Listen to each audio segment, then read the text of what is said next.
वो क्या कहते हैं, अपने आप पकी पकाई रोटी तो हमारी थाली में आती नहीं, उसके लिए भी हमें एफर्ट करने पड़ते हैं।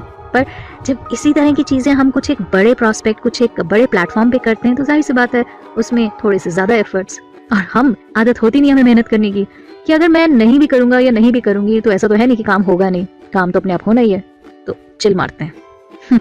पर हम शायद भूल जाते हैं कि बूंद बूंद से ही सागर बनता है। एक बार की बात है, गांव में सूखा पड़ने की वजह से गांव के बहुत सारे लोग परेशान थे। उनकी फसलें खराब हो रही थी, बच्चे भूखे प्यासे मर रहे थे और उन्हें समझ नहीं आ रहा था कि इस समस्या का सोल्यूशन कैसे निकाला जाए। उसी गांव में एक बहुत ही विद्वान महात्मा रहते थे। गांव वालों ने सोचा कि उनके पास जाके इस प्रॉब्लम का सोल्यूशन मांगते हैं। सभी लोग महात्मा के पास गए और उन्हें सारी परेशानी बहुत ही डिटेल में बताई। उनकी बात सुन के महात्मा ने कहा, आप सभी मुझे 1 हफ्ते का टाइम दीजिए, फिर मैं आपको इस समस्या का सोल्यूशन बताता हूँ। गांव वालों ने कहा ठीक है, और वो महात्मा के पास से चले गए।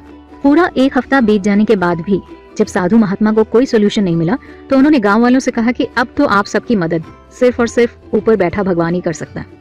आप सब भगवान की पूजा करिए, हो सकता है भगवान खुश हो जाए और आपको कोई ना कोई राह मिल जाए।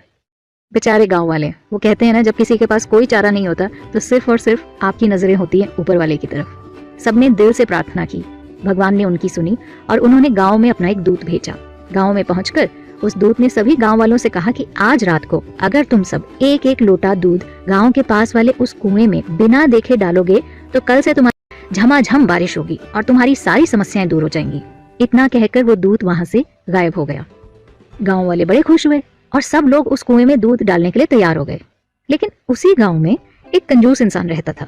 उसने सोचा, अब सब लोग दूध तो डालेंगे, अगर मैं दूध की जगह 1 लोटा पानी डाल देता हूँ तो किसको क्या पता लगने वाला है, बारिश तो अपने आप हो ही जाएगी। खैर, रात को कुएं में दूध डालने के बाद सारे गांव वाले सुबह उठकर बारिश के होने का इंतजार करने लगे। लेकिन मौसम वैसा का वैसा ही दिख रहा था, बारिश के होने के थोड़े से भी चांसेस नहीं लग रहे थे।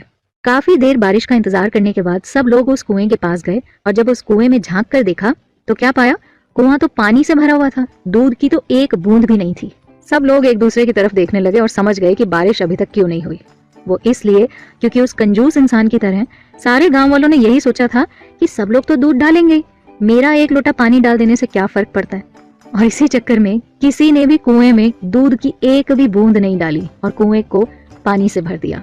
एग्जैक्ट ऐसी ही सिचुएशन न जाने कितनी बार हम फेस करते हैं अपनी रियल लाइफ में, जब हम ये सोचते हैं अगर मैंने ऐसा नहीं किया तो क्या बिगड़ जाएगा, बाकी सब तो ऐसा कर ही रहे हैं। वो क्या कहते हैं, बहती गंगा में हाथ धोना। या फिर